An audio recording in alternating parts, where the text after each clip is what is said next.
majtama'a qaumun fi baitin min buyutillah yatluna kitaballah wa yatadarasunahu fima bainahum illa nazalat alaihimus sakinah wa ghasyiyatuhumur rahmah wa haffat bihimul malaikah wa dzakarahumullahu fiman indah. Tidaklah suatu kaum duduk di salah satu rumah Allah membaca ayat-ayat Allah dan sama-sama mempelajarinya kecuali turun kepada mereka as-sakinah, ketentraman dan kenyamanan. Wa ghasyiyatuhumur rahmah, dan mereka diliputi pula oleh rahmat, kasih sayang dari Allah Subhanahu wa taala. Wa haffat bihimul malaikah, dan mereka pun dikelilingi oleh para malaikat, karena malaikat suka majelis-majelis zikir dan ilmu. Wa dzakarahumullahu fiman indah, dan Allah akan banggakan sebut-sebut mereka di kalangan malaikat-malaikat yang ada di sisinya, di masyarakat atas. Mudah-mudahan kita termasuk yang sering disebut-sebut di sisi Allah, di kalangan para malaikat. Dan di akhir majelis ini mudah-mudahan kita pula mendapatkan seperti yang tersebut dalam hadis qudsi, qumu maghfuran lakum, silahkan berangkat meninggalkan majelis ini dalam keadaan diampuni dosa-dosa kalian.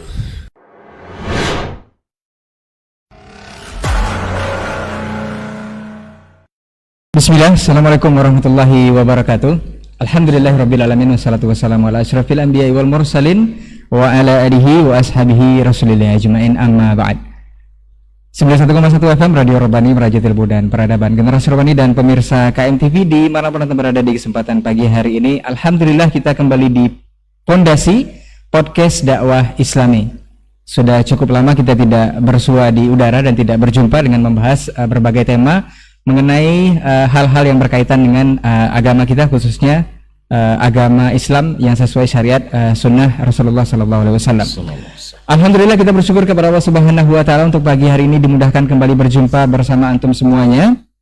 Dan alhamdulillah di studio sudah hadir guru kita Ustaz Dr. Dasman Yahya Ma'ali LCMA hafizahullah taala. Nanti kita akan membahas sebuah tema.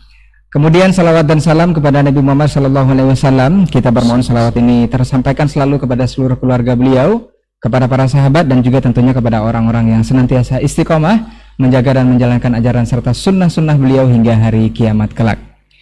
Baik, Generasi Rabbani dan pemirsa KMTV serta ikhwah yang sudah berkesempatan hadir di studio, kita akan membahas sebuah tema yang kita beri judul yaitu Sunni, Sunnah for Everybody. Ini seperti apa dan bagaimana? Apakah kita akan membahas kelompok juga atau seperti apa? Nanti kita akan berbincang selama lebih kurang 1 jam ke depan bersama guru kita Ustaz Dr. Dasman Yahya Ma'ali LCMA hafizahullah taala. Supaya antum tidak gagal fokus atau salah mengerti, insya Allah simak ini sampai akhir nanti. Kita akan sapa dulu beliau yang sudah hadir. Assalamualaikum Ustaz. Waalaikumsalam warahmatullahi wabarakatuh. Khair Ustaz? Alhamdulillah, sabar khair. Barakallah fiik Ustaz. Hayakum. Ustaz, kita akan membahas sebuah tema yang kita beri judul Ustaz. Ini agak berbeda dengan judul-judul kita sebelumnya Ustaz, yaitu Sunni, atau kita beri singkatan Sunnah for Everybody. Kepanjangan Ustaz ya, bukan singkatan. Singkatannya adalah Sunni. Karena banyak di antara kaum muslimin yang masih terlalu awam, kita boleh berbagi lagi Ustaz. Banyak yang mengatakan kalau kajian-kajian ilmiah yang selama ini mereka dengar atau mereka saksikan itu dikit-dikit bicara sunnah Ustaz. Sunnah. Bahkan ada yang berseloroh, itu kapan bicara wajibnya Ustaz? Ya, sunnah terus, kapan bicara wajib? Nah sebenarnya yang ingin kita ketahui lebih awal, yang dimaksud sunnah ini apa? Definisinya apa? Apakah memang ada wajib, ada haram, ada makruh dan sebagainya? Atau sunnah yang dimaksud Rasul itu yang seperti apa Ustaz? Ya. Karena ini akan berefek kepada seluruh kaum muslimin nantinya. Karena banyak juga pembenci sunnah ini menjadi alergi kalau dengar kata sunnah. Ini seperti apa Ustaz? Fadal Ustaz. Baik, barakallahu fiik. Bismillah, wassalatu wassalamu ala rasulillah wa ala alihi wa sahbihi wa mawalah wa ba'du. Fa uhayyikum bi tahiyyatil islamil khalidah, tahiyyati ahlil jannati fil jannah, tahiyyatuhum fiha salam. Assalamualaikum warahmatullahi wabarakatuh. Alhamdulillah pagi yang cerah ini kita kembali bisa bersama melalui program 91,1 FM Pondasi Podcast Islami untuk seri yang kesekian kalinya. walaupun sudah agak lama vakum karena berkaitan dengan waktu yang tidak mengizinkan, ditambah kesibukan yang senantiasa menyibukkan. Terima kasih sekali lagi, bersyukur kepada Allah SWT kita diberikan waktu ini, mudah-mudahan menjadi pahala bagi kita, bukan justru menjadi bala. Karena waktu itu subhanallah sangat mahal dan Allah bersumpah dengannya. Dan manusia dalam masalah ini sering rugi. Ya, sering rugi. Kecuali illal ladzina amanu wa amilus salihat wa tawasaw bil haqqi wa tawasaw bis sabr. Kecuali yang orang-orang yang beriman, beramal saleh dan saling mengingatkan untuk tetap di atas kebenaran dan saling mengingatkan untuk tetap dalam kesabaran. Nah, mudah-mudahan hari ini kita dalam majelis ini memperbaharui iman, beramal saleh, kemudian saling mengingatkan mana yang benar supaya kita tetap berada di jalannya, dan untuk itu kita pun harus bersabar karena banyak rintangan dan penghalangnya. Yang namanya hidup adalah perjuangan, kata orang. Oleh sebab itu bersiaplah untuk selalu berjuang di dalam kehidupan ini. Mudah-mudahan kita di akhir daripada perjalanan kita dituliskan, diberikan taufik Allah berada menjadi mencapai finish dengan kemenangan. Amin ya rabbal alamin. Oleh itu sekali lagi bersyukur kita dan terima kasih kepada rekan-rekan yang ada di studio yang telah menyiapkan acara ini, khususnya saudara Kurai Amran yang senantiasa Masya Allah ceria, menemani, setia bersama di udara. Kawan-kawan yang di studio Abu Adlian dan yang lainnya, baik di studio KMTP maupun di studio Rabbani 91,1 FM, Merajut Ilmu dan Peradaban. Dan selanjutnya pada kaum muslimin dan muslimat, alim ulama, cerdik pandai, tokoh adat, tokoh masyarakat, bahkan tokoh wanita yang ikut menyaksikan atau mendengarkan melalui 91,1 FM atau melalui media live streaming, KMTV, Saudi TV dan sebagainya. Juga terima kasih saya sampaikan kepada semuanya. Alhamdulillah, salawat dan salam kepada Nabi SAW. Karena kita membahas pada pagi ini tentang sunnahnya dengan judul sunni. Ini kalau dikembalikan ke bahasa Arab, kita insya Allah adalah sunni yang dinisbatkan kepada sunnah. Artinya orang yang disebut sunni itu ada orang yang senantiasa istiqamah di atas sunnah. Nah, apa itu sunnah? Seperti yang dipertanyakan di awal ini. Tadi dikatakan mungkin di antara pendengar atau pemirsa mungkin masih awam. Sebenarnya bukan awam, cuma lupa. Maka kita wazakir fa inna dzikra tanfa'ul mu'minin. Nah, lupa dan tidak tahu sebenarnya saudara kandung juga. Karena ketika kita lupa seperti tidak tahu. Dan manusia pada umumnya seperti kata pepatah Arab, an-nasu adu ma jahilu. Manusia itu cenderung untuk memusuhi apa yang dia tidak ketahui. Itu sudah merupakan fitrah. Natural sekali. Bila kita melihat sesuatu yang belum kita kenali, itu teragak asing oleh kita. Karena tidak familiar, tidak biasa, dan tidak aktual menurut kita. Oleh sebab itu maka para ulama kita berusaha untuk mengenalkannya. Di saat orang-orang dulu bahasanya masih kokoh, mereka pada umumnya tidak memerlukan definisi-definisi. Pada umumnya mereka dengan kalimat itu memahami makna yang sangat banyak dan mendalam. Tapi di saat sudah kita di zaman kurangnya ilmu sehingga banyaknya keedah-keedah. Kadang lebih banyak keedahnya daripada ilmunya. Lebih banyak definisi-definisi daripada kandungan ilmunya. Setiap macam ada definisi. Akhirnya pemahaman pun bergeser tergantung orang yang membuatkan definisi itu. Ma'asyiral kiram dirahmati Allah Subhanahu wa taala.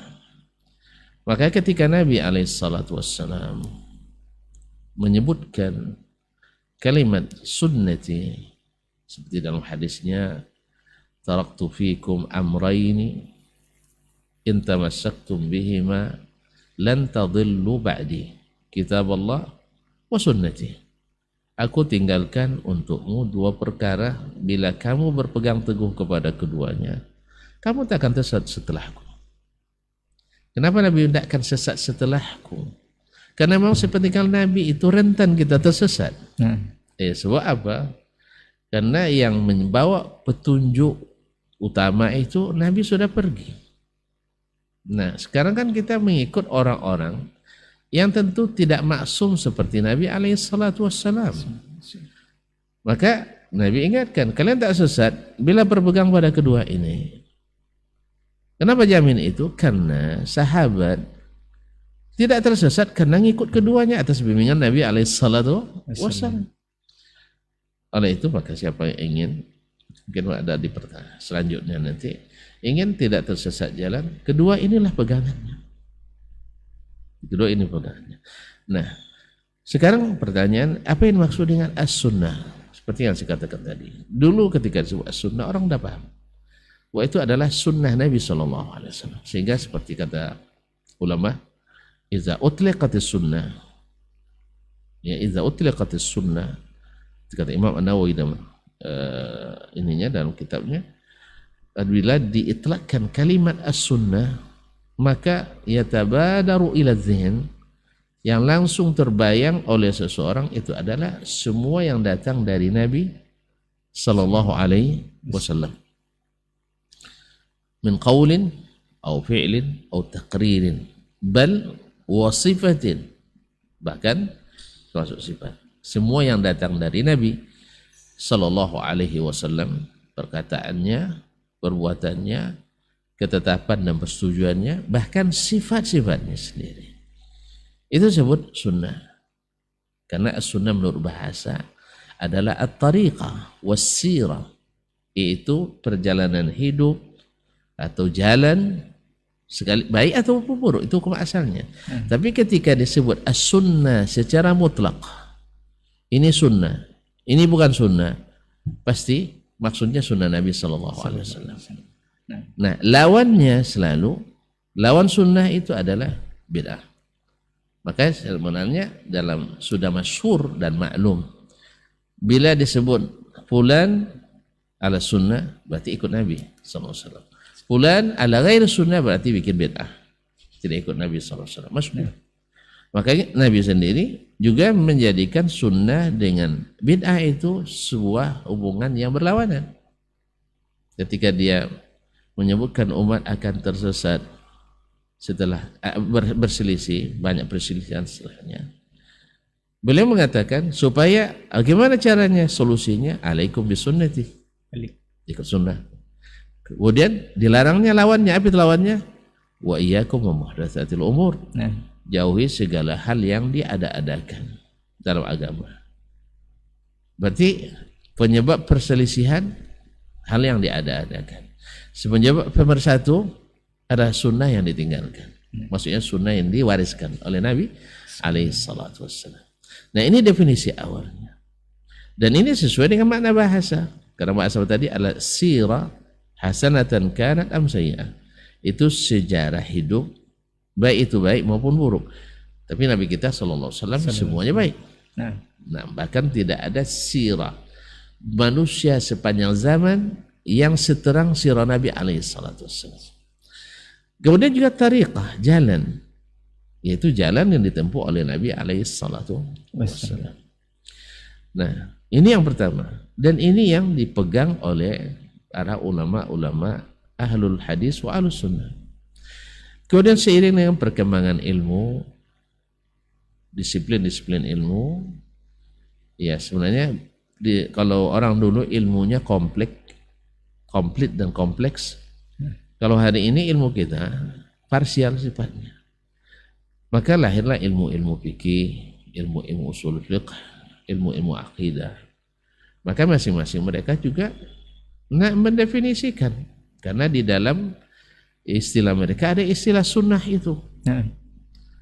Seperti para fuqaha membagi al-ahkam at-taklifiyah al-wad'iyah kepada 5. Al-wujub, as-sunnah, al-haram, tahrim atau al-hurmah, kemudian al-karaha, al-ibaha. Tentu mereka harus membedakan makna daripada as-sunnah ini. Tidak mungkin diartikan semua yang datang dari Nabi Sallallahu Alaihi Wasallam, karena yang datang dari Nabi itu ada yang wajib, ada yang sunat menurut istilah fuqaha, ada yang diharamkan. Kan ada perintah larangan Nabi berarti mengharamkan, ada yang makruh, larangannya tidak sampai haram tapi dilarang. Kemudian ada yang namanya al-ibahah, dibolehkan. Oleh sebab itu maka mereka membuat definisi lain lagi. Apa yang maksud dengan as-sunnah menurut para fuqaha? Maka mereka mendefinisikan sunnah awalnya sama, ma ja'a 'anin Nabi sallallahu alaihi wasallam min qaulin, menurut fuqaha adalah ma yusabu ala fi'lihi wa la yu'aqabu ala tarkihi, yaitu yang diberi pahala bila dikerjakan dan tidak berdosa bila ditinggalkan. Ini yang umum. Pada jumhur mendefinisikan seperti itu. Sebagian mendefinisikan ma yu'maru bihi amran ghaira jazim, diperintahkan tetapi tidak diwajibkan. Saya lebih cenderung pada definisi ini. Sebab definisi yang pertama cenderung membuat kita meringan-ringankan. Dan ini ya secara sebenarnya di idealitanya ulama tidak seperti itu yang dia masukkan, tapi realita memang seperti itu. Kan tidak apa-apa ditinggalkan, kan cuma sunnah. Cuma sunnah. Akhirnya maka kalau saya dalam menjelaskan lebih memilih yaitu yang diperintahkan tetapi tidak diwajibkan. Artinya bila kita sudah berusaha tapi tidak sanggup kita lakukan, kita tidak dicela. Tapi kalau seandainya ditinggalkan nggak apa-apa, dari awal sudah berniat meninggalkannya, itu bedanya. Jadi agak lemah sedikit, wallahu a'lam. Tapi itu yang dia definisikan. Dan benar, definisi itu benar. Semua yang dikerjakan berpahala, ditinggalkan tidak berdosa, itu sunnah menurut para fuqaha. Itu sunnah menurut para fuqaha. Berarti mereka melihat dari sisi hukum. Nah, kemudian para usuliyin, ahlus usulul fiqh, karena mereka dasar dari pengajian mereka terhadap sunnah itu adalah masalah aspek hukum, legal, formal, hukum yang berkaitan dengan hukum.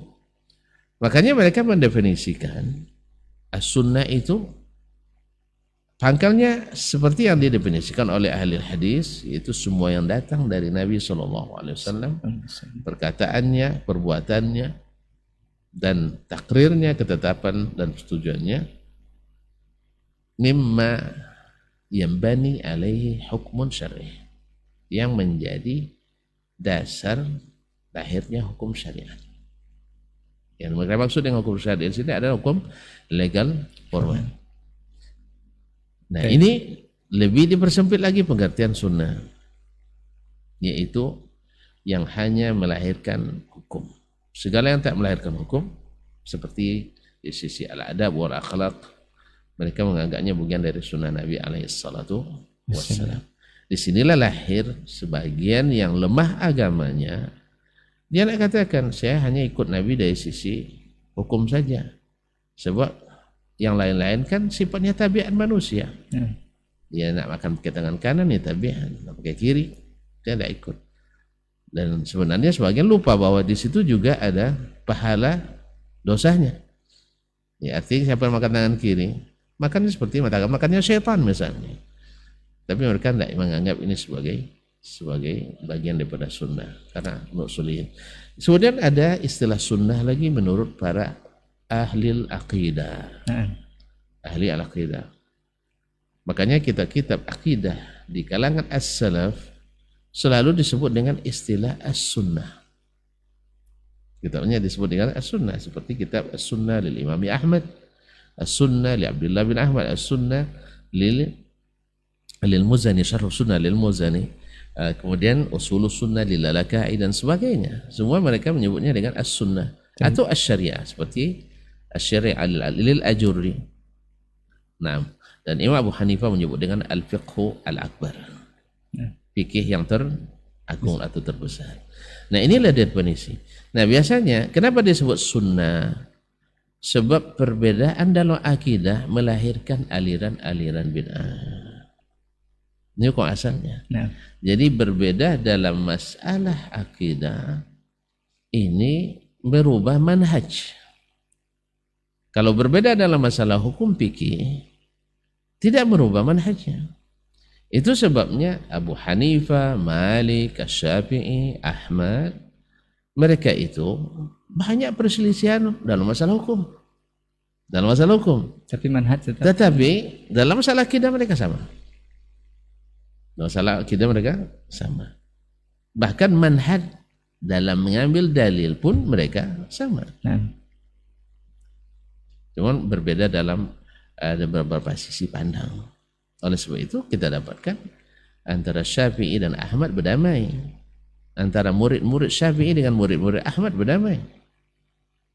Jelas ya? Nah. Tapi ketika lahir aliran keyakinan, akhirnya membentuk firqah-firqah. Makanya kitab-kitab akidah Ahlussunnah mereka namakan dengan as-sunnah. Jadi maknanya adalah bertentangan dengan bid'ah. Nah, berarti cukup rasanya untuk antum yang menyimak atau mendengarkan di kesempatan pagi hari ini, pengertian sebenarnya definisi dari sunnah itu sendiri sebenarnya cukup kompleks ya. Jadi ada pembagiannya juga. Perlu saya tekankan bahwa yang lebih general dalam masalah ini definisinya ahli hadis. Yaitu mengandung sunnah menurut fuqaha, mengandung sunnah menurut usuliyyin, dan mengandung sunnah menurut ahli al-aqidah. Sebab semua datang dari Nabi. Baik itu wajib maupun sunat. Masuk ke fuqaha. Baik mengandung hukum ataupun tidak, masuk ke usuliyyin. Masalah akidah atau selain masalah akidah masuk ke ulama.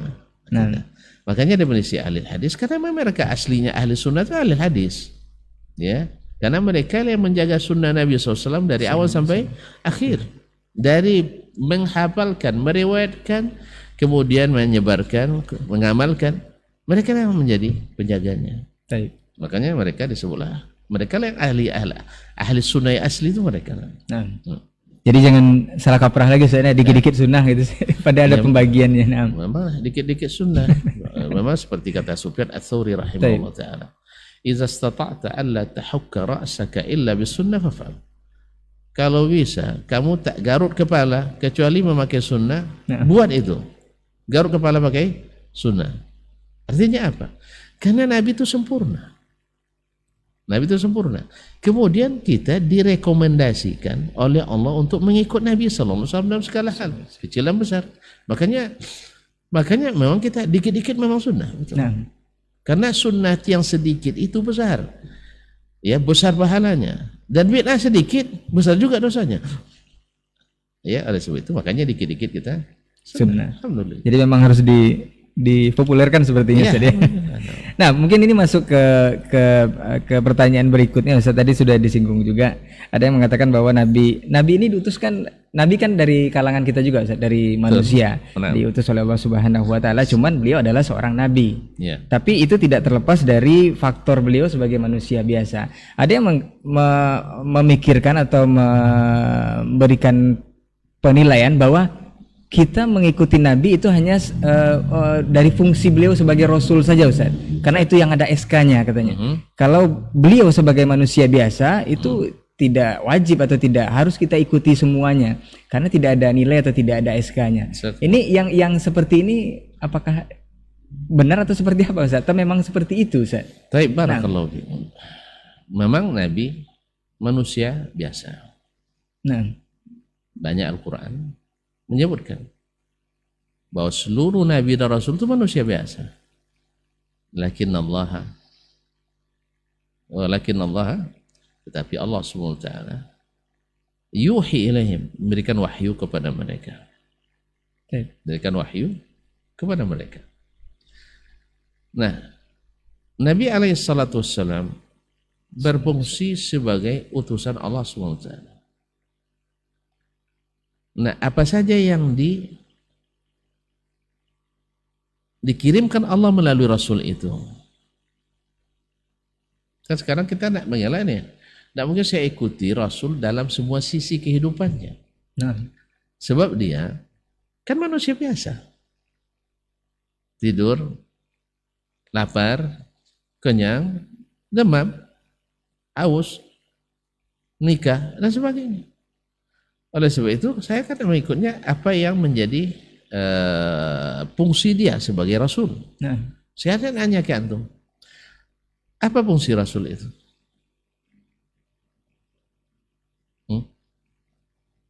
Apa fungsi Rasul itu? untuk menjelaskan kepada umat saja. Banyak fungsi Rasul itu Allah yang jelaskan. Nah, Misalnya, laqad manallahu 'alal mu'minina idz ba'atsa fihim rasulan minhum yatlu 'alaihim ayatihi wa yuzakkihim wa yu'allimuhumul kitaba wal hikmah. Sesungguhnya Allah benar-benar telah memberi karunia yang besar kepada kaum mukminin ketika mengutus seorang rasul daripada mereka. Apa tugasnya? Yatlu alim ayati, membacakan kepadanya ayat-ayat Allah. Jadi tugas Nabi membacakan ayat-ayat Allah. Habis wa yuzakkihim, dan membersihkan mereka. Apa yang dibersihkannya? Luar dalam, zahiran wa batinan. Luar dalam akidahnya, hatinya, dari segala penyakit. Sedangkan zahiran, ya membersihkan tubuhnya, membersihkan badannya, pakaiannya, makanannya, rumahnya, lingkungannya.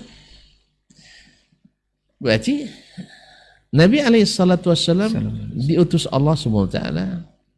Apakah hanya dengan diutus membawa hukum-hukum saja? Tidak sih. Kalau antum meminjam istilah para usuliyin tadi, benar. Karena sunnah menurut usuliyin datang dari Nabi SAW untuk menjelaskan hukum saja. Nah, Ya. Nah, di mana otoritas ahli usul yang mengkhususkan Nabi hanya bawa hukum? Di mana mereka dapat?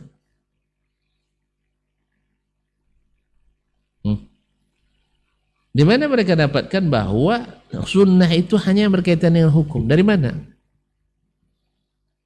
Apakah itu dari pemahaman Nabi dan para sahabatnya? Atau karena mereka berkecimpung dalam masalah hukum? Sehingga mereka menyangka bahwa Nabi hanya bawa masalah hukum. Padahal kaum muslim dan muslimat dirahmati Allah SWT. Nabi bukan hanya bawa hukum dia. Dia bawa keyakinan, berita. Dia bawa al-ahkam, ibadat wal muamalat. Beliau juga membawa akhlak dan adab. Berarti memisahkan antara wahyu yang berkaitan dengan hukum dengan wahyu yang berkaitan dengan perilaku dan tingkahnya beliau, akhlak dan budinya. Ini dana dasarnya. Karena hanya spesialisasi ilmu saja. nah, Makanya ketika ada yang bertanya ke Ustaz, sering bukan satu kali, sering bertanya, Ustaz, saya hanya akan mengikut Nabi SAW. Dia sebagai Rasul saja. Sedangkan dia sebagai manusia biasa, saya tidak ikuti. Saya bilang, saya sederhana, kalau masalah itu kan antum itu pilihannya. Pilihan antum nak ngikut Nabi sempurna atau sebagian secara parsial masalah-masalah hukum saja, itu pilihan, pilih saja. Tapi kalau saya katakan saya milih ikut Nabi dalam segala hal. Apa sebab? Saya ingin masuk surga, kalau bisa secepatnya. Dan Nabi SAW menjadikan kita masuk surga bukan hanya dari aspek hukum. Bahkan yang lebih daripada aspek hukum adalah masalah akidah dan keyakinan. nah, masalah keyakinan. Karena di situ kita diputuskan jadi ahlut tauhid atau ahlus syirk. Salah meyakini bisa terpeleset antum dari muwahhid menjadi musyrik. Membedakan kita ahlul kufri wa ahlul iman. Salah kita bisa menjadi orang kafir. Ini bukan istilah saya, Nabi yang mengatakan. Yusbihur rajulu mu'minan wa yumsi kafiran. Paginya mukmin, sorenya kafir. Au yumsi mu'minan wa yusbihu kafiran. Sorenya mukmin, paginya kafir. Apa masalahnya? Yabi'u dinahu bi'aradin minad dunya, menjual agamanya dengan sedikit kepentingan duniawi. Na'udzubillah. Jadi Nabi bukan hanya bawa masalah aspek hukum saja. Oleh sebab itu saya katakan, saya ingin masuk surga secepatnya. Ya. Oleh sebab itu saya ingin dekat-dekat dengan Nabi SAW. Sebab semakin dekat dengannya, semakin cepat terpanggil kita. Ya, saya menganalogikan kadang-kadang dengan kita di dunia ini. Dan di akhirat juga berlaku hal yang sama, syafaat. Ya kan? Berlaku. Sekarang antum nak masuk ke istana negara, nak jumpa Pak Presiden Republik Indonesia Jokowi Hafizullah misalnya. Antum nak ikut Satdasman atau nak ikut Pak Muldoko misalnya, Pak Jenderal. Apa posisinya? KSP. Ketika KSP Kepala Staf Kepresidenan. Mana lebih duluan masuk? Dulu. Yang dekat-dekat Ustaz Dasman atau yang dekat-dekat dengan Pak Muldoko? Atau dengan Pak Menteri Koordinator Menko ini dan sebagainya. Ya saya? Tentunya lebih dekat. Ya. Antum sekarang nak masuk surga, Nabi yang pertama mengetuk pintu surga. Antum nak masuk surga lebih awal atau nak dipanggil paling terakhir? Atau jangan-jangan tak terpanggil nanti? Karena semakin jauh antum dari Nabi SAW, antum semakin tak mengenal dia. Semakin tak mengenal dia, semakin tak sayang dengannya. Semakin tak sayang dengannya, semakin lemah mengikutnya. Semakin lemah mengikutnya, semakin jauh iringannya. Itu pun kalau tidak terpisah jalan. Maka oleh sebab itu kita katakan mengikut Nabi itu memang dia manusia biasa, tapi dia dapat wahyu. Sehingga dalam buang hajat pun beliau maksum. Coba lihat. Dalam melakukan hubungan suami istri pun beliau maksum. Makanya itu yang ditanyakan oleh seorang Yahudi. Orang Yahudi bertanya kepada Salman Al-Farisi radhiyallahu anhu, "Ayu'allimukum nabiyyukum kulla syai'?" Ini pertanyaan sebenarnya pertanyaan mencemooh ini. Memangnya Nabi kalian tuh ngajarin semua? Ya, Salman dijawab dengan serius. Benar. Waqad 'allamana Rasulullah sallallahu alaihi wasallam kulla syai'. Rasul sudah mengajarkan pada kami segala sesuatu, hatta al-khira'ah, sampai bagaimana cara cebok pun diajar Nabi alaihi salatu wasallam. Cebok kan masalah manusia biasa. Makan masalah manusia biasa. Tapi mereka menjadikan Nabi sebagai contohnya. Makan tangan kanan, makan dari tempat yang kemudian menjelati lidah jari jemari sebelum dibasuh, kemudian baca bismillah, baca alhamdulillah di setelahnya, kemudian tidak tidak makan berlebihan dan sebagainya. Ini kan manusia biasa. Bahkan sisir pun diajar kayaknya. Sisir pun diajar dengan cara Nabi alaihi salatu wassalam. Jadi oleh sebab itu memang beliau manusia biasa. In antum illa basharun mithluna walakinallaha yamunnu ala man yasha min ibadihi. Manusia biasa, tapi Allah beri dia karunia. Allah beri kepada siapa yang dikehendaki karunia dari antara hamba-hambanya. Dan mereka manusia pilihan. Antum ikhwan, ya. Misalnya kalau tuh nak pandai main bola, ya pasti nak niru-niru. Idolanya antum. Iya. Nak gaya Messi atau nak gaya Ronaldo atau nak gaya Mbappe atau gaya Maradona yang lama misalnya, tuh ikut gayanya. Nah, antum, anak curiga sama antum nih, cinta apa Nabi atau tidak ini? Sebab orang mencintai pasti gaya apapun yang datang dari yang dia cintai pasti dia sukai. Ya. Tapi kalau antum masih pilih-pilih, itu pun karena terpaksa jadinya. Orang yang milih-milih kadang mau bukan punya kelebihan. Kalau antum nak belanja di suatu tempat misalnya, masih banyak pilih-pilihnya. Kadang harga bawang di sini Rp1.000, di sini Rp1.001. Dicari yang kalau bisa 99,99. Ya bedanya sedikit. Itu bukan karena punya kelebihan, atau punya kekurangan, benar. Nah. Allah musta'an. Ya barakallah. Nah, ya mudah-mudahan ini menjadi pelajaran lagi untuk kita semua ikhwah yang mendengar ataupun yang menyaksikan kita di pagi hari ini, bahwa memang sunnah Nabi ini sebenarnya untuk kita semua, dan dari segala aspek dari diri beliau itu adalah teladan bagi kita semua. Ya. Berikutnya Ustadz, mungkin sesuai tema kita yang memang sunnah ini untuk semua atau sunnah for everybody ini Ustadz, Nabi katanya itu lebih keras kepada perkara-perkara syubhat dibanding perkara maksiat Ustadz. Karena kita dapatkan contoh dari riwayat-riwayat beliau ketika ada seorang yang berjima di siang Ramadan, itu bahkan akhirnya dapat kurma Ustaz, tidak jadi dihukum Ustaz. Tetapi ketika ada seorang sahabat yang baca panjang pada saat pimpin sholat jemaah, itu malah Nabi langsung keras, itu menjadikan beliau akan menimbulkan fitnah bagi kaum muslimin. Apakah ini Nabi bermudah-mudah di perkara maksiat atau seperti apa ini Ustaz? Bukan bermudah-mudah masalah maksiat. Beliau orang yang berbuat maksiat sebesar apapun, dia merasa menyesal dan berdosa. Ya, kalau dia sudah mengaku datang ke Nabi SAW, Rasulullah halaktu, saya binasa, berarti kan dia merasa berdosa. Maka Nabi tidak keras lagi dengannya. Beda dengan orang yang melakukan bid'ah, menambah-nambah sesuatu atau melebih-lebihkan sesuatu, dia bukan merasa berdosa. Tadi seperti yang Antum katakan, ketika Mu'az radhiyallahu taala anhu, beliau sholat isya bersama Nabi jadi makmum, kemudian pulang ke Quba jadi sholat lagi menjadi imam. Ya karena dia merasakan bahwa semakin panjang sholatnya tentu semakin afdal. Mungkin tak Mu'az merasa berdosa? Merasa berpahala. Merasa berpahala. Makanya Mu'az tak merasa bersalah dia. Makanya Nabi ingatkan dengan keras.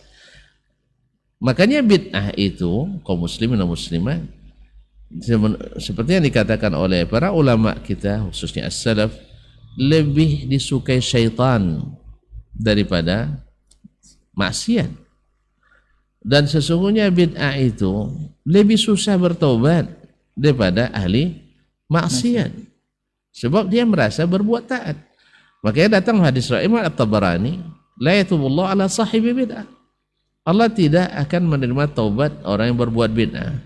Ini yang cepat tersinggung dia, baperan dia. Ahli bid'ah itu tidak terima taubat padahal berbuat baik katanya. Justru karena dia merasa berbuat baik, dia tidak mau bertobat. Tidak mau dia bertobat. Ma'asyur kiram dirahmati Allah. Antum mengira bahwasanya orang-orang Quraisy dulu menolak dakwah Nabi SAW merasa mereka salah? Tidak. Mereka justru merasa berbuat baik. Sampai-sampai mereka meminta kepada Allah SWT, andainya Muhammad ini benar, kami yang salah, fa'amtir alaina hijaratan minas sama. Tolong buktikan ya Allah, turunkan hujan batu dari langit. Seperti ada sebagian ahli batil hari ini, ya, kalau kalian tidak buktikan saya benar atau salah, kalau salah saya siap mati. Fir'aun saja dulu salah, tidak langsung dimatikan Allah SWT. Jadi Allah tidak jadikan siapa salah langsung mati, tidak. Khususnya di umat ini, tidak ada lagi azab seperti yang turunkan atau ditimpakan kepada kaum Nuh. Tidak ada azab yang ditimpakan kepada kaum Lut. Jadi bukan masalahnya mati atau tidak. Berarti kalau Allah tidak hancurkan berarti Allah suka. Dulu berapa lama patung-patung di dalam Ka'bah, rumah paling suci, dipenuhi dengan patung-patung. Orang-orang subhanallah menyanyi, berjoget dekat Ka'bah, menyanyi, tepuk tangan, berjoget di dekat Ka'bah.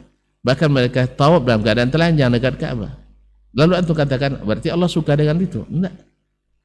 Allah berikan masa tenggat untuk ini. Jadi mereka merasa benar, makanya mereka tidak mau bertobat kecuali yang Allah berikan hidayah. Oleh sebab itu makanya kenapa sebagian ulama kita lebih keras kepada ahli bid'ah daripada ahli maksiat. Ahli maksiat tanpa antum tegur pun dia ada sembunyi dia. Tidak tahu itu salah. Tahu dia salah. Pencuri setelah dia curi gimana? Dia umumkan, Assalamualaikum bapak-bapak dan ibu-ibu, alhamdulillah saya sukses mencuri. Ada? Nggak ada. Nggak ada. Tapi ahli, mohon maaf ya, yang tersinggung antum. Ya, antum yang sedang berbuat bid'ah, antum melihatnya benar apa salah? Benar. Benar. Bahkan nanti kalau saya tegur antum akan melawan, mempertahankan. Bahkan tidak jarang antum fitnah saya nanti dan sebagainya. Apa sebab? Dia tidak merasa salah. Makanya Nabi kepada orang yang mengada-ngada lebih keras daripada orang yang buat maksiat. Masih ingat ya? Bukan satu contoh, banyak contohnya. Misalnya datang Ma'iz Al-Ghamidi, datang ke Nabi SAW, ngaku berzina. Zina dosa kecil, dosa besar? Dosa besar. Dosa besar, sampai Arsy Rahman bergetar dibuatnya. Dosa besar. Dan kita juga secara fitrah menganggap itu dosa besar. Sehingga Allah jadikan kita jijik dengan zina. Makanya disebut dengan fahisyah, sesuatu yang kotor dan hina. Tapi ketika dia mengadu ke Nabi SAW, Nabi berpaling. Datang dia sebelah kanan, Nabi paling ke kiri. Datang lagi di sebelah kiri, dia berpaling. Ya Rasulullah, saya berzina katanya. Nabi tidak apa? Subhanallah. Kalau bisa ini tahu disembunyikan. Itulah Nabi SAW. Jelas ya? Sebab apa? Dia sudah ngaku bersalah. Orang berzina mesti ngaku bersalah. Maka dia datang ke Nabi minta dihukum. Minta dihukum. Awak ada jelas salah, tetap juga ngelak-ngelaknya. Jadi kaum muslimin dan muslimat. Nah, Nabi SAW manhajnya. Kalau maksiat itu rahasia kita dengan Allah SWT. Maka tidak boleh wala tajassasu. Jangan ngintip-ngintip. Sebab ngintip-ngintip itu nanti akan menyebabkan wala yaqtab ba'dukum ba'dha, akan jadi ghibah jadinya. Nah. Jadi, tetapi ketika ada 3 orang, ya, ada 3 orang pemuda yang ingin menambah dalam agama, coba bayangkan, yang tidak disunnahkan Nabi SAW. Satu, ya, dia menganggap, kenapa kita akan menambah? Karena ka'annahum taqallu, ketika bertanya kepada para ummahatul mukminin tentang ibadah Nabi SAW yang tidak diketahui depan umum, lalu disampaikan oleh mereka. Malamnya kadang tidur sampai 1/3 malam atau setengah malam atau 2/3 malam beliau bangun sholat. Menurut mereka itu sedikit, ka'annahum taqalluha. Tapi wajarlah, Nabi kan sudah jamin masuk surga, kita kan belum, harus lebih keras lagi. Masya Allah, niatnya baik atau buruk? Baik. Baik, dia berniat baik, dia menyangka baik. Masa orang diazab gara-gara sholat? Iya kan? Masa orang diazab gara-gara tidak menikah? Kadang menikah itu banyak bikin dosa juga kadang kan? Ya, bertengkar terus tiap hari, istri melawan terus, nafkah tak dibayar, harta istri dihabiskan dan sebagainya, kan banyak dosa jadinya. Tapi dia berakal. Masa orang dimasuk neraka gara-gara puasa? Makanya Nabi SAW, yang satu berniat tak akan tidur malam, sholat sepanjang malam. Yang satu berhazam untuk puasa setiap hari, tak ada waktu untuk tidak puasa. Yang ketiga adalah tidak mau nikah, sebab nikah itu melalaikan. Ya mungkin dia hafal juga ayat innama amwalukum wa auladukum fitnah. Harta dan anak kalian itu adalah fitnah. Inna min azwajikum wa auladikum aduwwan lakum. Sesungguhnya di antara anak dan istri kalian musuh bagi kalian. Daripada ini Jadi musuh berbahaya pada peluang dosa, saya berazam tak menikah supaya pintu dosa dari bab menikah saya tutup. Marah enggak Nabi? marah. Marah. Orang melapor berzina marah dia? Nah, ini mohon maaf kaum muslimin dan muslimat. Apa sebab? Yang melapor dia berzina, dia mengaku salah. Yang melapor dia berjima di siang Ramadan, dosa besar, tapi dia ngaku dalam keadaan bersalah. Lihat tuh? Makanya Nabi SAW tidak marah kepadanya. Tapi ketika dengar 3 orang ini, Nabi langsung naik mimbar, marah, merah mukanya. Ma balu aqwamin yaquluna kadza kadza, sampai beliau katakan ana a'lamukum billah wa atqakum lah. Saya orang yang paling berilmu tentang Allah, yang paling bertakwa kepadanya. Ingat, saya tidur dan sholat malam. Saya puasa dan ada kalanya tidak puasa. Saya menikah dengan banyak wanita, bukan satu. Nah, kita baru satu bisanya. Ya, Nabi bilang atazawwajun nisa, bernikah dengan banyak wanita. Faman raghiba an sunnati falaysa minni. Siapa yang tidak suka pada sunnahku berarti tidak masuk golonganku. Apa makna tidak suka ini? Bukan hanya sekedar benci, akhi. Meninggalkan sunnah berarti antum tidak suka. Kan suka, benci kan tipis-tipis. Ini benci, suka itu kan konotatif. Apa istilahnya? Berlawanan? Paradok apa kontra kan? Kontra antara keduanya. Tidak selamanya tidak suka sunnah itu dengan cara menolak dan membencinya. Meninggalkan saja berarti boleh dikatakan kategori tidak suka. Tapi kalau antum suka, antum laksanakan. Nah, akhirnya antum ingin menambah sesuatu. Ini juga sebagian menjadi penjelas bagi sebagian saudara kita yang terlalu membuka pintu dengan alasan Nabi misalnya pernah mendengar Nabi membaca Rabbana walakal hamdu hamdan katsiran thayyiban mubarakan fihi. Lalu selesai salat saya melihat lebih dari 30 malaikat berebut untuk mengangkatnya, gitu ya. Ikhwani fillah, kaum muslimin muslimat, harus dibedakan antara bid'ah dengan sebab urutnya hadis. Ya, sebab urutnya hadis. Sebab bid'ah itu baru dikatakan bid'ah, ma'asyiral kiram, adalah sesuatu yang sudah sesuatu yang sudah sempurna, ada keputusan Nabi di situ, lalu antum buat, baru jadi bid'ah. Makanya Ibnu Hajar menyebutkan istilah bid'ah itu dengan i'tiqadu syai'in lam yakun fi zamanin Nabi SAW, meyakini sesuatu yang tak ada diyakini zaman Nabi SAW. Mengada-ngada sesuatu yang tidak ada di zaman Nabi SAW. Adapun di zaman masih turunnya ayat, masih turunnya wahyu, itu menjadi sabab urutnya. Makanya tidak pernah dikatakan oleh Nabi SAW, ahli bid'ah, tidak ada. Jelas ya, makanya takkan ada dibilang hai ahli bid'ah. Sama kan kepada yang bertiga tadi, ada dibilang hai ahli bid'ah? Tidak. Jelas? Jadi ada yang diterima, ada yang ditolak. Sekarang seolah-olah asal baik itu mesti diterima. Tidak. Ada yang diterima Nabi, ada yang ditolak. Makanya hari ini karena syariat sudah selesai, tidak ada lagi istilahnya asal baik diterima, tidak. Asal baik sesuai dalil itu diterima. Tapi kalau baik tak berdalil, saya ulang kembali. Asal baik sesuai dalil diterima. Tapi kalau baik tak ada dalil, tak diterima. Ada dalil Ustaz. Dalil yang mana? Dalilnya digunakan oleh sahabat dulu atau tidak? Sebab banyak sekarang orang menyesatkan juga dengan dalil.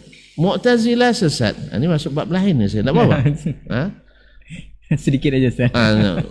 Mu'tazilah sesat karena ayat. Ya. Ayat yang mengatakan Al-Qur'an Quran itu makhluk. Dalam ayat subhanallah. Ada kalimat muhdas di situ. Min subhanallah, Qur'anin muhdas. Jadi katakan muhdas di sini, muhdas itu mereka maknanya seperti mukhatalafatul hawadits, sesuatu yang makhluk yang berubah. Padahal makna muhdas ini dengan makna jadid, yaitu yang baru yang Allah turunkan, sehingga mereka menjadikan Al-Quran sebagai makhluk. Diikuti oleh sebagian besar dari saudara kita Asy'ariyah dan Maturidiyah. Sebab memang dasar ilmunya sama, yaitu mengedepankan akal daripada Al-Quran dan Sunnah. Al-Quran dan Sunnah. Sama juga orang menjadikan ayat laisa kamitslihi syai'un sebagai puncak kekeliruan dalam berakidah. Ayat ini Allah termaksudkan untuk mengimani sifat-sifat Allah yang dia sebutkan di dalam kitab dan sunnah Nabi SAW. Datang ahli kalam menjadikannya penolak. Coba yang kan bedanya. Apa kita katakan untuk mengiyakan? Sebab Allah katakan laisa kamitslihi syai'un, selepas itu langsung dia sebutkan sifatnya wa huwas samiul basir. Tidak ada yang serupa dengan Allah sesuatu pun, tapi ingat Allah tuh maha mendengar, maha melihat. Berarti maha mendengar, maha melihat. Makhluk melihat, makhluk mendengar, iya sama? Tidak. Demikian pula dengan sifat-sifat yang lain. Jadi dalil tidak sembarang dalil. Makanya mohon maaf kalau kita boleh kembalikan ke usul keyakinan ahli sunnah wal jamaah itu, satu, mereka tak mengenal dalil kecuali Al-Quran dan Sunnah. Sedangkan ahlul kalam menjadikan dalil itu akli nakli. Kalau bertentangan akli dan nakli, didahulukan akli. Akli itu dalil logika. Jadi yang dominan itu logika. Ahlus sunnah yang dominan sunnah. Itu bedanya. Ahlul kalam dominan adalah logika. Sedangkan ahlus sunnah yang dominan adalah sunnah. Makanya bila datang sunnah, mereka diam. Seperti kata Abdullah bin Umar radhiyallahu taala anhu, ilmu itu tiga. Satu, Qur'anun natiq, Quran yang bicara, atau sunnatun madiyah, atau sunnah yang telah ditetapkan, atau qaulul la adri, saya tidak tahu. Nah, sekarang mereka masuk bab yang tidak mungkin diketahui menggunakan akal. Itu bab keyakinan. Antum nak tahu arasy dengan akal, di mana bisa antum menelitinya? Main kira-kira, kok main kira-kira lagi? Nabi sudah jelaskan. Antum tidak pernah ke langit, Nabi pernah ke langit. Dia yang bilang Allah di atas sana. Nah, oh tidak mungkin. Secara apa? Secara akal. Akal antum hanya menimbang hal-hal yang nampak. Ya lamuna zahiran minal hayati dunya wa 'anil akhirati hum ghafilun. Ya, yang kita ketahui hanya sedikit. Wa ma utitu minal ilmi illa qalila. Jadi semuanya kembali kepada tadi Bukan berarti Nabi bermudah-mudah di perkara maksiat. Nabi SAW ketika ada yang melakukan modifikasi terhadap agama, kalau itu salah Nabi keras. Tapi kalau benar, karena itu yang diinginkan menurut wahyu, maka Nabi terima. Tapi tidak semua yang baik menurut sahabat otomatis diterima oleh Nabi SAW. Oleh sebab itu, maka cap legalisirnya tidak ada sekarang. Itu sudah diangkat ke langit. Nabi sudah wafat. Makanya kalau ada yang baru, tidak ada capnya lagi. Tidak ada stempelnya lagi. Walaupun distempel oleh para ulama, para ustadz, kita harus ukur mereka dengan Al-Quran dan Sunnah Nabi SAW menurut pemahaman as-salafus salih. Nah, cuman sekarang kan ada subhat lagi. Siapa sebenarnya mengikut salaf itu? Kan itu lagi. Siapa yang sebenarnya mengikuti salaf itu? Mungkin dalam terserah mau dijawab sekarang atau nanti.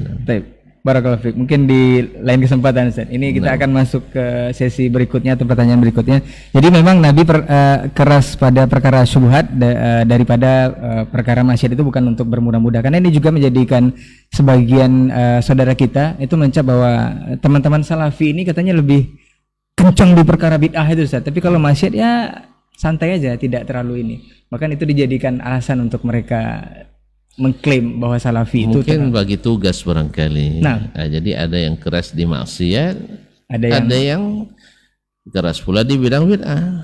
Karena yang keras di maksiat kadang-kadang tidak suka disebut ditegur masalah bid'ah. Makanya karena ladang ini tidak dikerjain, tidak digarap, mungkin itu sebabnya kenapa kawan-kawan di salafi lebih fokus pada menggarap ini. Lebih intens di sana. Ya, saudara-saudara kita yang lain mungkin menganggap maksiat itu sumber malapetaka, sumber azab. Ya, mereka lupa bahwa maksiat itu terjadi ada kaitannya dengan bid'ah yang terjadi dalam keyakinan. Perpuncanya dari situ.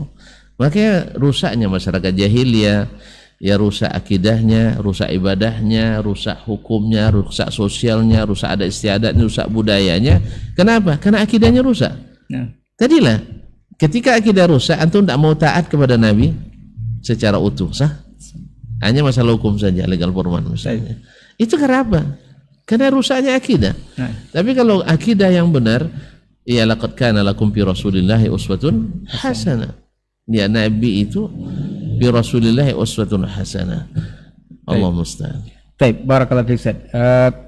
Berarti untuk hal yang seperti ini memang kita perlu bedakan Ustaz, perlu ada porsi-porsinya. Dan yang berikutnya Ustaz, mungkin sunnah ini dianggap asing atau bukan untuk semua orang seperti yang dikatakan Rasul ini adalah kajian-kajian ilmiah Islam yang katanya membawa nama sunnah ini Ini kan baru beberapa tahun belakangan ini untuk di negeri kita khususnya Ustaz, maraknya ada yang memberikan statement seperti itu. Dulu-dulu kemana Ustaz ini baru muncul? Ini mungkin juga yang dianggap asing oleh para kaum muslimin yang ada di negeri kita. Apakah ini dulu tidak bermunculan atau baru sekarang saja, atau dulu malah sembunyi-sembunyi kajian-kajian seperti ini? Ini klarifikasi ini seperti apa? Subhanallah. Jadi kalau makanya dianggap baru Ustaz. Ya. Nah, kalau saya boleh, ini memang agak sedikit kontroversial. nah, Ini apa nama antitesis saya. nah, Saya melihat ini masih debatable, artinya boleh terbuka, silakan diadakan riset, buat penelitian. Saya sudah sering melontarkan ini kepada para mahasiswa program pasca sarjana, baik. bahkan di depan sebagian profesor, di sebagian doktor dan ahli. Saya katakan memang Islam patut kita berbangga masuk ke Indonesia ini tanpa ada kontak senjata maksud saya sedikit pun, ya kan? Nah, Masuk dengan damai, adem, ayem. Melalui para pedagang, mereka memperlihatkan muamalah mereka yang tinggi. Coba lihat, muamalahnya dari mana dia dapat? Dari Nabi Sallallahu Alaihi Wasallam. Itu mau ikut apa tidak? Mau ikut apa tidak? ikut. Makanya antum kalau nak jadi dai harus ikut Nabi Sallallahu Alaihi Wasallam. Bukan hanya dari sisi hukum wajib, sunat, haram saja, tak, semuanya.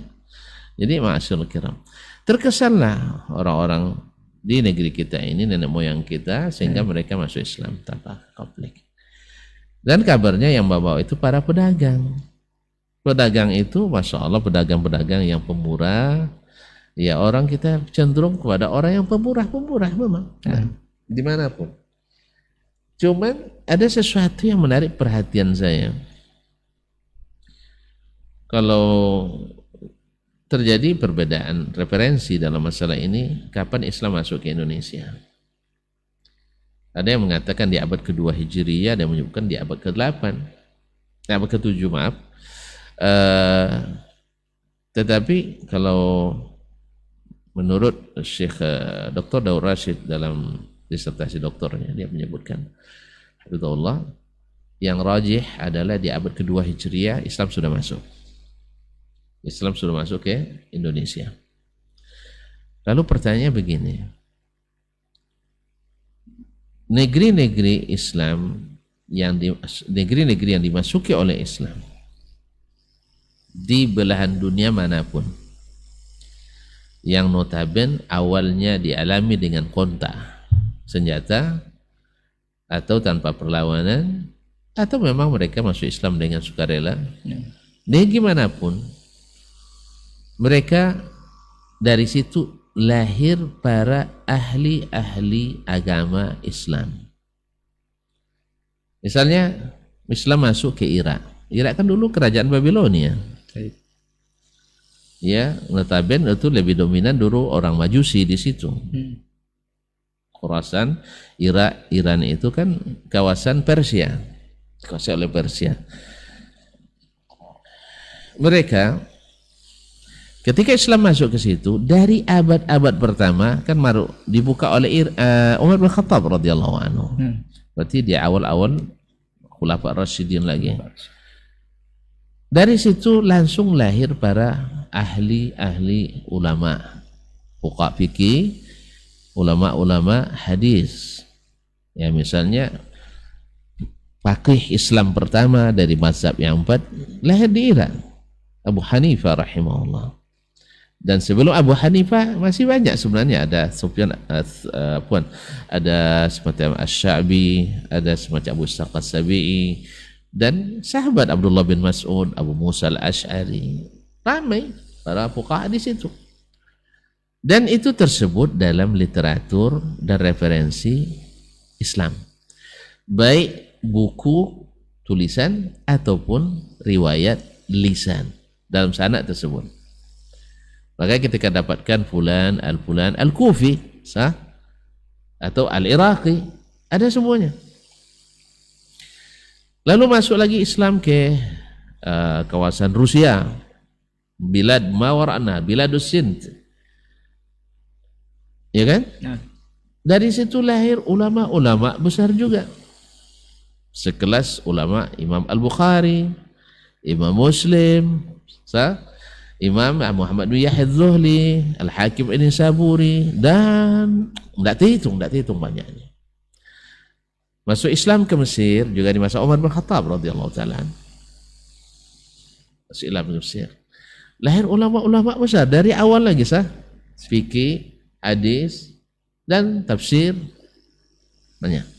Bahkan masuk ke Andalus sana, ke Eropa.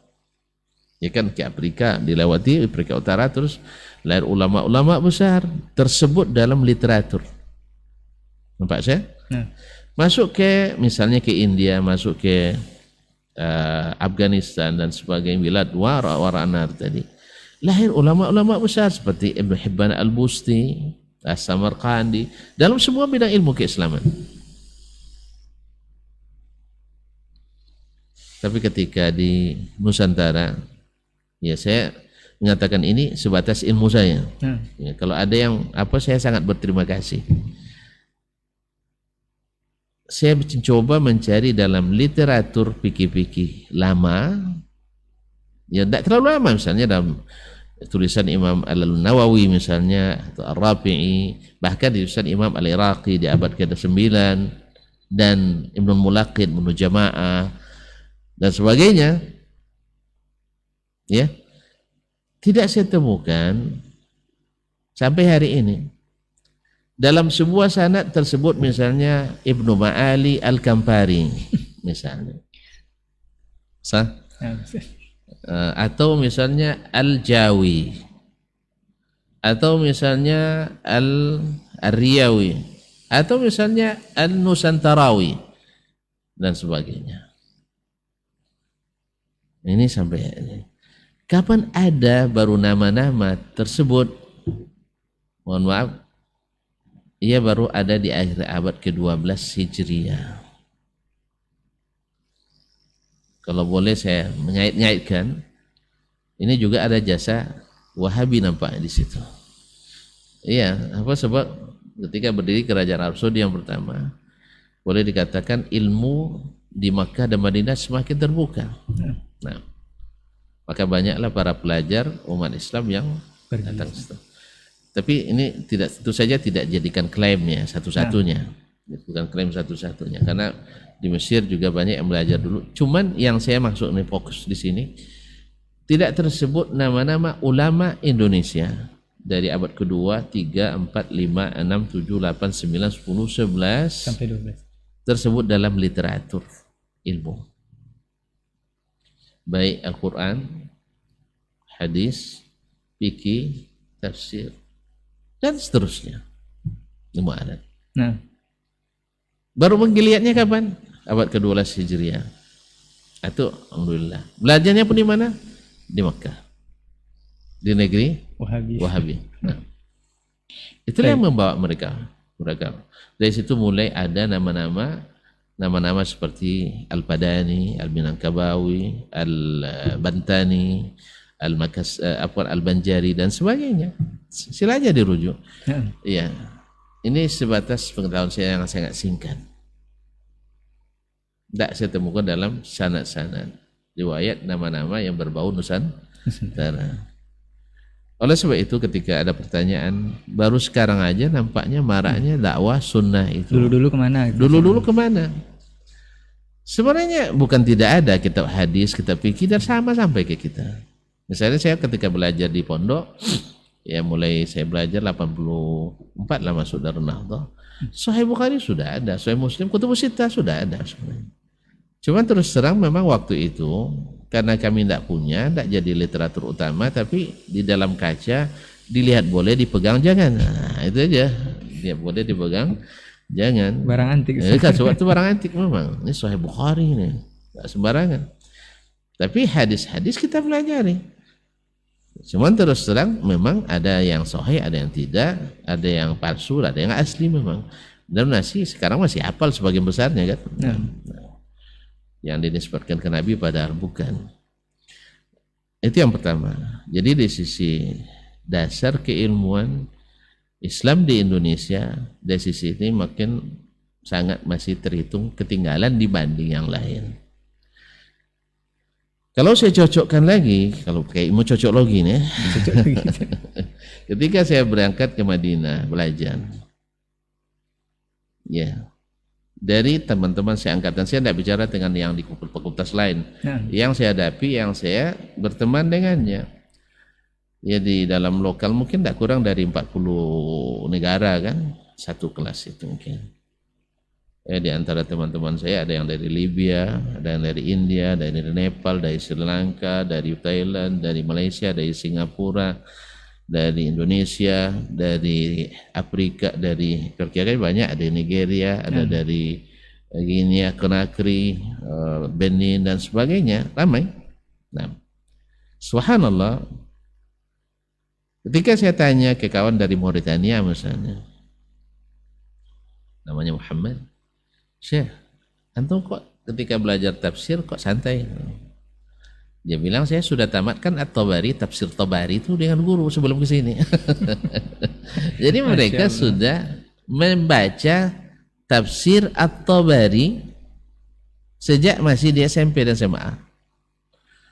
Makanya saya di sini saya tanya kepada kita semua, termasuk saya sendiri, siapa di antara profesor tafsir hari ini di negeri kita ini yang sudah menamatkan tafsir At-Tabari dengan guru, bukan baca sendiri. Baca sendiri kan kemampuan orang kan macam-macam, ada bisa baca cepat ya. Tapi dengan guru talaqi, saya belum menemukannya. Ya saya tidak menanya semua tentunya, tapi belum saya temukan. Lagi teman saya dari Libya. Saya lihat dia di ilmu mustalah lebih cepat nyambung daripada kita. Dia bilang, kita kan rujukan kita kan tadribur rawi. Takrib, syarh takrib An-Nawawi. Dia bilang, saya sudah 2 kali menamatkan ini. Dengan guru. Gurunya siapa? Murid dekat Imam Al-Albani rahimahullah. Syekh Muhammad bin Ibrahim Syaqra Al-Urduni di Urdun. Dan kalau tidak salah juga Syekh Iyad Al-Abadi, hafizahumullah jami'an. Jadi sebelum dia belajar, dia sudah tamatkan kitab itu. Bandingkan dengan Dasman yang datang dari pesantren tertua di Riau, alhamdulillah masih mutu, boleh diuji. Kan itu. Artinya ketika pergi ke Jakarta, ke Libya, dari seluruh daerah kan ada, dari seluruh pesantren kan ada. Rata-rata yang masuk ke situ juga orang-orang pilihan dari pesantrennya. Alhamdulillah masih juga bisa menempati ranking 1 waktu itu. Waktu itu, sekarang saya tidak tahu lagi, mungkin mereka lebih hebat. Berarti masih bisa bersaing saja ya. Artinya mutu masih bisa diadu, kan itu artinya. Tapi sampai di Madinah, itu yang kenyataan yang saya hadapi. Sehingga memang kerja keras, apalagi saya masuk hadis masalahnya. Nah, susah dipelajarinya, susah pula dapat kerja setelah tamatnya. Kata orang, tapi ternyata kerja banyak. Yang tak ada kata. Dia kaum muslimin muslimat dirahmati Allah SWT. Ini kondisi kita. Oleh sebab itu kalau antum tanyakan kenapa sunnah itu baru sekarang aja nampaknya. Sebenarnya bukan tidak ada, tapi satu sengamat keilmuan kita mungkin, mohon maaf, dibanding Afrika sendiri kita jauh ketinggalan. Mahasiswa Afrika di Madinah itu sering jadi pemuncak universitas. Sedangkan mahasiswa Indonesia, sampai zaman saya, cerita saya, sampai zaman saya di Indonesia, atau anak Indonesia jarang masuk urutan 1, 2, 3. Atau hampir nggak ada. Tapi zaman setelah kita, di mana yang kita kirim adalah hasil didikan kita. Dulu kita hafal 3 juz, sudah hebat itu. Tapi sekarang rata-rata mereka pergi dengan modal 30 juz. Kita dulu hafal arba'in sudah hebat, sekarang mereka pergi berangkat dengan menghafal 15 mutun ilmiah. Seperti kata Imam Asy-Syafi'i atau selainnya, man hafizul mutun hazal funun. Siapa yang hafal matan-matan ilmu, cepat dia mempelajari ilmu, berarti sudah menguasai ilmu. Misalnya, sebagai contoh saja kaum muslimin. Saya dulu hafalan arba'in hafal memang, Ajurmiyah hafal waktu itu. Ya, kemudian Sulamul Munawwarah Imam Mantik juga hafal. Waktu itu, sekarang yang diuji itu Alfian bin Malik hafal juga. Sekarang banyak berserakannya. Nah, ala kulli hal. Tapi anak-anak kita hari ini lebih lagi 30 juz Al-Quran. Kalaulah orang Amerika membuat standar anak cerdas umur 6 sampai 10 hafal 13.000 kosakata bahasa Inggris, anak-anak kita sekarang alhamdulillah hafal 67.000 lebih kosakata bahasa Arab. Jadi anak kita lebih cerdas sebenarnya. Ala kulli hal. Kalau cerita panjang, jadi wajar sehingga baru sekarang nampak. Bukan kata-kata ulama kita nggak ada, cuman tidak begitu mungkin dari sisi pengamalannya nampak. Yang kedua, yang ketiga yang menyebab nampak itu karena di saat sunnah dihidupkan, seperti kata Ibnu Abbas, mati banyak bid'ah. Kalau bid'ah dihidupkan, mati pula banyak sunnah. Nah, masing-masing kan ada pembelanya. Ketika banyak kematian di pihak bid'ah, banyak yang berbelasungkawa, akhirnya menjadi masyhur jadinya. Menjadi masyhur. Tentu saja di pihak yang menghidupkan sunnah, kalau banyak bid'ah sunnah yang mati gara-gara bid'ah, tentu mereka juga melakukan hal yang sama, berbelasungkawa. Makanya berusahalah masing-masing untuk menegakkan benderanya, bendera bid'ah atau bendera sunnah. Walaupun semuanya atas nama ahli sunnah. Nah, bahkan sampai kadang-kadang ini sunnah abal-abal, ini sunnah asli. Jadi kalau bercampur dengan bid'ah, sunnah asli. Tapi kalau tidak mau campur dengan bid'ah, walaupun hasanah, itu sunnah abal. Akhirnya ini yang terjadi. Nah, ini jawaban singkatnya, jawaban panjangnya masih. Jadi pokok kata kuncinya menurut saya, memang dari sisi keilmuan kita jauh ketinggalan dibanding yang lain. Kalau dikatakan tidak mau, dikatakan lemah, jauh ketinggalan yang lain. Wallahu a'lam. Barakallahu fiik Ustaz. Mungkin di lain waktu kita akan gali lagi, explore lagi. Mungkin ada saya tambahkan sedikit. Kemudian umat Islam boleh dikatakan dalam masalah vakum dan jumud dalam ilmu di sejak abad pertengahan sampai akhir abad ke-13 Hijriah, abad ke-12 Hijriah ini. Maka ketika lahir dakwah Syekh Muhammad bin Abdul Wahhab, gaung sunnah itu kembali menggema kemana-mana, sehingga ditakuti oleh para pembela bid'ah. Sehingga beliau difitnah di mana-mana. Dengan lahirnya fitnah ini semakin tenar juga beliau, karena iklan gratis. Banyak orang, mungkin kita termasuk diantaranya, ketika kita mendengar hati-hati dengan pemahaman Wahabi, antum jadi penasaran, apa itu Wahabi? Kan tahu enggak Wahabi itu? Pentolannya sekarang di Riau Dr. Dasman. Kan itu. Tengok di mana bisa ada jumpa Dr. Dasman. Oh, dia ngajar di UIN ada, misalnya di Bangkinang ada. Ada enggak YouTube-nya? Ada. Saya nak cari kesalahannya di mana. Ini buka YouTube lagi. Saudi TV, Kampar TV dan sebagainya. Oh, ada fondasi juga, ada. Diktat ada. Dia dengarnya. Di mana bahayanya ini? Semuanya mengajak kepada kedamaian beragama, mengajak kepada persatuan umat, mengajak persaudaraan, mengajak masuk surga. Walaupun kita tidak pasti masuk surga, tapi kita berharap. Ia mengajak untuk menentukan yang benar itu benar, yang salah itu salah. Akhirnya tertarik dia. Walaupun belum bisa, ini namanya karena masih banyak kepentingan lain kan. Ini bahaya kalau diikuti, nanti banyak kacau jadwal ini mana. Misal kan, banyak hal-hal itu.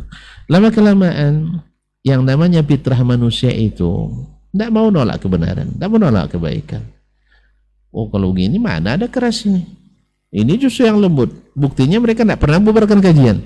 Itu kan tidak pernah melarang orang bikin masjid. Tidak pernah nutup masjid. Tidak pernah nutup masjid. Justru yang nutup masjid, melarang pengajian, yang menuduhnya radikal, yang menuduhnya teroris, yang suka memaksakan kehendak orang. Kalau imam tak jahar, dibentikan. Kalau kita tak jahar, silakan. Tapi dengan dalil. Kalau dalil. Saya misalnya ketika jadi imam besar di Islamic Center, 2 imam saya jahar bismillah, 2 sir.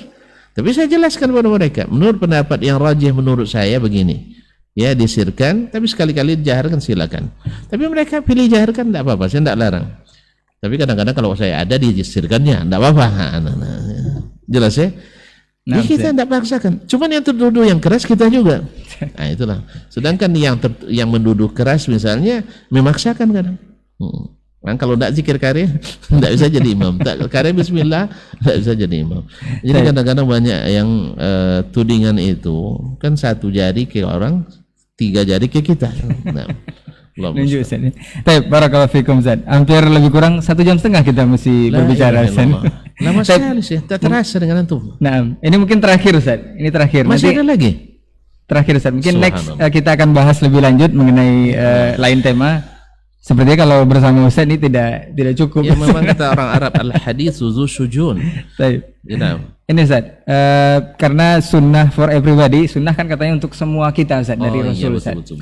Cuman yang jadi masalah Ustaz, sambil nanti terakhir Ustaz mungkin ada nasihat untuk kita semua agar memang sunnah ini bermasyarakat. Kalau bisa seluruh kita di sini itu memasyarakatkan sunnah. Ada perkataan mungkin dari Ustaz juga kita sering dengar, tidak seluruh ulama itu yang menguasai sunnah Ustaz. Berarti ada yang luput dari beliau. Sekelas Imam Asy-Syafi'i pun mungkin ada yang luput Ustaz ya. Cuman sempurna karena kebersamaan Ustaz. Ini apakah ada batas minimum kita mengamalkan sunnah atau ada target maksimum kita dalam mengamalkan sunnah sehingga kita memang bisa disebut ahlu sunnah dan bisa memasyarakatkan sunnah di masyarakat kita. Kemudian yang berikutnya ada yang mengatakan bahwa mending kita tidak usah tahu saja Ustaz. Karena kalau kita tahu satu perkara ini akan memberatkan. Karena ini dikit-dikit haram, mungkin itu dikit-dikit ini seperti ini. Mending kita tidak usah tahu. Jadi tidak ada hukum untuk orang yang tidak tahu. Mungkin itu terakhir Ustaz. Sekaligus nasihat. Ini pertanyaannya pendek-pendek tapi jawabannya luas kan Ustaz. Nah, mungkin terakhir ini Ustaz. Pertama ikhwani fillah, bahwa sunnah ini memang milik semua umat Islam. Nah. Semua umat Islam dari seluruh definisi itu silakan, tidak ada masalah. Antum nak ambil definisi fuqaha saja, atau akidah, atau definisinya ahli akidah, definisinya usuliyin. Tapi yang lebih general seperti yang saya katakan, definisi ahli hadis, mencakup semua yang dikhususkan oleh ulama-ulama selain itu. Makanya kalau antum sudah menerima yang datang dari Nabi SAW, perkataannya, perbuatannya, takrirnya, sifatnya, antum masuk ahli sunnah menurut fuqaha, masuk ahli sunnah menurut al-usuliyin, masuk ahli sunnah menurut ahli akidah. Jelas ya? Nah, kalau gitu memang yang selamat itu memang ikut ahli hadis nampaknya.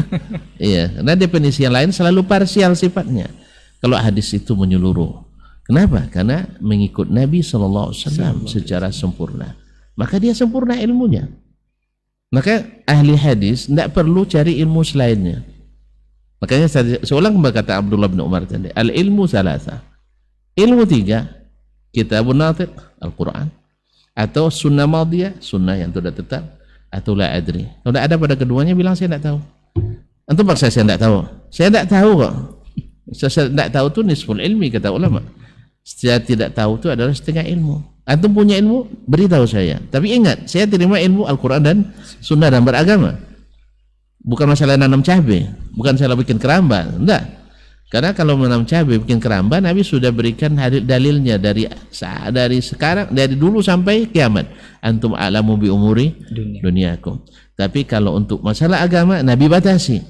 Wa iyyakum wa muhdatsatil umur. Jangan mengada-ngada. Oleh sebab itu sunnah ini untuk semua. Nah, tadi antum katakan bahwa tidak satu pun ulama yang menguasai seluruh sunnah. Ini bukan perkataan saya. Berkata Imam Asy-Syafi'i rahimahullah ta'ala. Sebagaimana beliau juga mengatakan, saya tidak mengetahui seorang pun alim menguasai seluruh bahasa Arab kecuali Nabi sallallahu alaihi wasallam. Oleh sebab itu tidak ada yang lebih fasih menjelaskan agama dari Nabi alaihi salatu wasallam. Di sini dipahami bahwasanya keterangan Nabi itu sudah jelas. Ya sudah jelas. Oleh sebab itu menerimanya adalah hal yang ini. Nah, apa maksudnya? Apakah kalau saya tidak menguasai seluruh sunnah? Kita kembali lagi yang tadi. Ada yang minimal maksimal. Yang minimal antum bisa berakidah yang benar, bisa melaksanakan rukun-rukun Islam yang diwajibkan, atau menghindari hal-hal yang diharamkan. Itu sudah cukup. Sah? Sah. Nah, tetapi ada hal-hal yang sifatnya tambahan dan wara. Mengetahui mana yang dianjurkan tapi tidak wajib. Contohnya, ya, apa contohnya? Seperti salat sunnah, atau bacaan-bacaan ini dan itu. Ya, sekarang antum tidak hafal misalnya bacaan doa pagi dan petang. Misalnya tidak hafal antum. Ya, pokoknya sore saya bilang subhanallah alhamdulillah selesai. Ya. Itu tidak apa-apa. Tapi kalau antum tidak pandai sholat maghrib, pas maghrib antum masih main bulu tangkis, berarti antum belum mempelajari sunnah yang diwajibkan. Keadaan minimalnya belum sampai. Atau antum ketika orang dengar azan masih tetap rapat, antum berarti masih ada hal yang wajib yang untuk ketahui dalam masalah ini. Tahu tapi tidak mengerjakan. Maka kita di sini dakwah mesti harus lakukan. Ada pun hal-hal yang sifatnya fadilat ini, fadilat itu. Kalau sholat duha apa fadilatnya, atau manusia pertama ada betul siapa, misalnya kan, ini tidak wajib untuk ketahui. Tapi kalau ketahui itu menambah hazana ilmu dan keimanan itu. Dan wallahu a'lam. Jadi ketika bicara tentang itu, Imam Ibnu Rajab dalam Fathul Ilmi Salaf ala Ilmi Khalaf, atau yang diantara maraji yang kontemporer seperti usul ahli hadis bid-da'wati ila Allah. Jadi dibagi ilmu itu ada yang sifatnya fardu ain, ada yang sifatnya fardu kifayah. Kemudian ada yang sifatnya al-sunan wa ziyadat wal fadl. Nah. Baik, yang terakhir tadi? Mungkin mending tidak tahu aja Ustaz. Mending tidak tahu.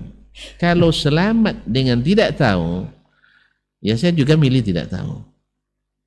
Tetapi antum tahu sendiri, hal yastawil ladzina ya'lamuna wal ladzina la ya'lamun.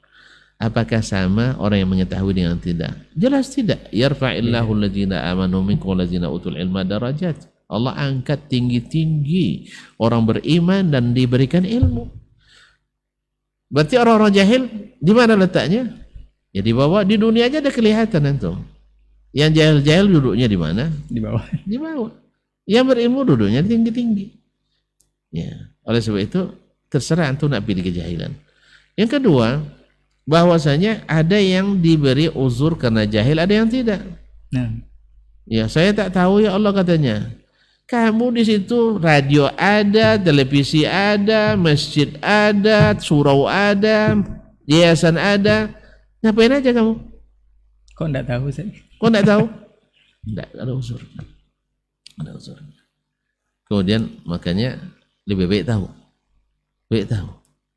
Apa sebab? Karena kalau antum tahu, kan tidak mengerjakan yang haram. Justru itu nikmat malah.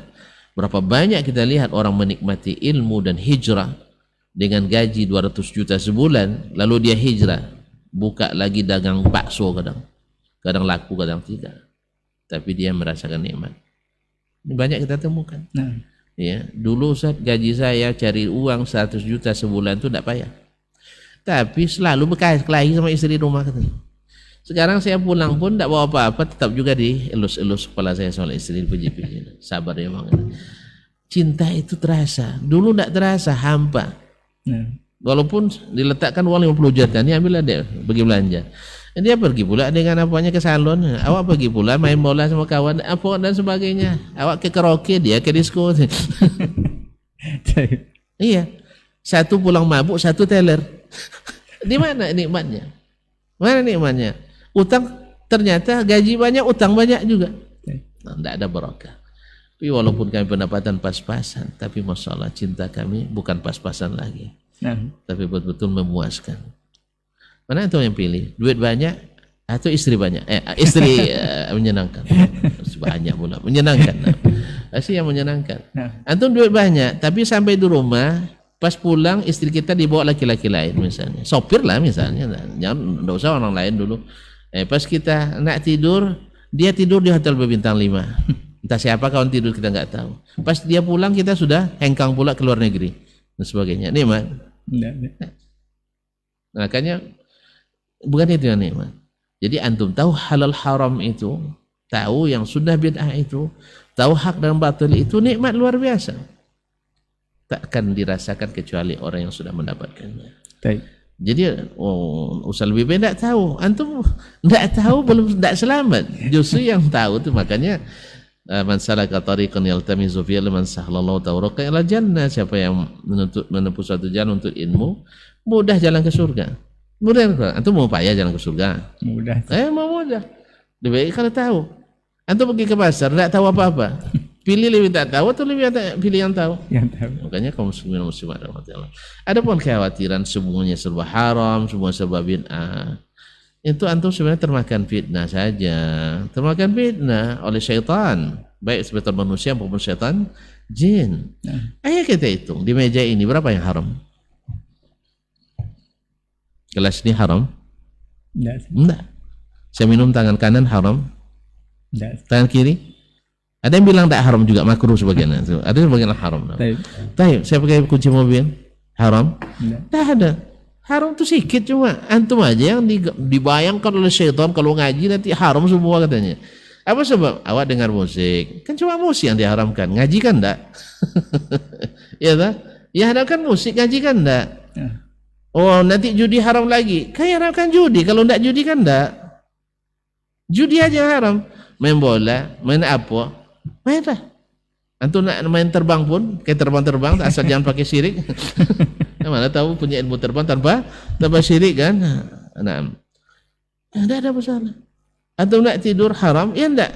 Tapi kalau tidur tiap hari, nanti antum bikinnya haram masalahnya. Nah, jadi al-aslu fil asya' al-ibahah. Dan justru ketika Allah larang kita mengada-ngada dalam agama, meringankan kita. Berapa banyak yang diada-adakan menyulitkan sekali. Allah musta'an. Nah, jazakallah khairan Ustaz untuk waktunya untuk hari ini. Memang ini perdana kembali kita akan berpondasi, mudah-mudahan ini menjadi pondasi awal lagi untuk memanaskan Ustaz. Nah, mudah-mudahan menghangatkan atau memanaskan sih? Menghangat suasana. Mudah-mudahan pekan depan di Rabu juga mudah-mudahan ini akan ada waktu lagi Ustaz dengan tema yang berbeda. Banyak sekali yang akan kita bahas sebenarnya. Subhanallah. Kita mudah-mudahan di kesempatan hari ini apa yang sudah kita bahas mengenai sunni ini memang bisa kita ambil pelajaran dan hendaknya kita terapkan dalam kehidupan kita sehari-hari. Beritahukan juga kepada keluarga kita yang terdekat, juga sahabat-sahabat kita tentang ilmu yang kita dapat hari ini. Jazakallah khairan untuk sekali lagi untuk ilmunya, mudah-mudahan bisa bermanfaat. Afwan untuk semua salah kata gila bicara, kita tutup dengan doa kafaratul majelis. Subhanakallahumma wa bihamdika asyhadu an la ilaha illa anta astaghfiruka wa atubu ilaik. Wassalamualaikum warahmatullahi wabarakatuh. Waalaikumsalam. Dr. Dasman Yaya Ma'ali LCMA Hafizahullah, Dr. Helmi Basri LCMA Hafizahullah, Dr. Hidayatullah Ismail LCMA Hafizahullah.